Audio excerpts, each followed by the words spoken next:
যদি আপনাকে বলা হয় ইলন মাস্কের কথা বা বিল গেটসের কথা অথবা ওয়ারেন বাফেটের কথা, তাহলে এই নামগুলো আপনার শোনা হলেও হতে পারে।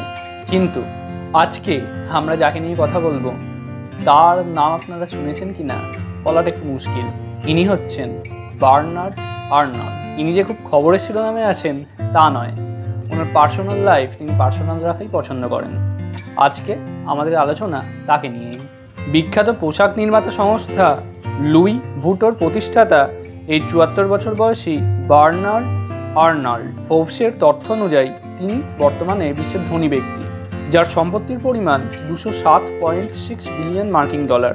এদিকে ইলন মাস্কের সম্পত্তির পরিমাণ 204.7 বিলিয়ন মার্কিন ডলার। ফ্রান্সের প্রথম সারির ইঞ্জিনিয়ারিং স্কুলের ছাত্র বার্নার্ড।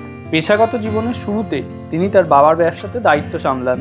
পরবর্তীকালে বার্নার্ড তার বাবাকে রাজি করিয়ে ব্যবসায় পরিবর্তন আনেন। বার্নার্ড LVMH, লুই ভিতন ইত্যাদি বিশ্বের বৃহত্তম বিলাসদ্রব্য কোম্পানির চেয়ারম্যান ও প্রধান নির্বাহী। আচ্ছা, একটা ব্যাপার বলে নেওয়া দরকার, এই উচ্চারণগুলো হয়তো খুব একটা সঠিক নয়, তাও আপনারা লেখা পড়ে আশা করি বুঝে যাবেন। বর্তমানে তিনি ফ্রান্স সহ পৃথিবীর ধনী ব্যক্তি। লুই ভিতন প্রায় 60টি সহায়ক সংস্থা নিয়ন্ত্রণ করে, যা 75টি মর্যাদাপূর্ণ ব্র্যান্ড পরিচালনা করে। 6টি শাখায় বিভক্ত সাবসিডিয়ারিগুলি ফ্যাশন গ্রুপ, ওয়াইন এবং স্পিরিট, পারফিউম, প্রসাধনী, ঘড়ি ও গয়না, নির্বাচনী বিতরণ এবং অন্যান্য কার্যক্রম বিভাগে স্বাধীনভাবে পরিচালিত হয়ে থাকে।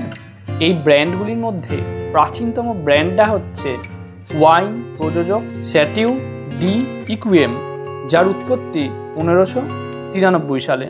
বার্নার্ড আর্নল্ড আর্ট ও ফ্যাশনকে যে উচ্চতায় নিয়ে গেছেন তা সত্যিই একটি অভাবনীয় ব্যাপার। এইরকমই তথ্যপূর্ণ ভিডিও পাওয়ার জন্য আপনারা আমাদের চ্যানেল DSTMকে ফলো করতে পারেন, আমাদের official YouTube channel DST miscellaneous. যদি আপনাদের ইচ্ছা হয় তাহলে ইনস্টাগ্রামে আমাদের DSTM এর যে পেজটি আছে সেখানে লাইক দিয়ে রাখতে পারেন নতুন নতুন আপডেট পাওয়ার জন্য।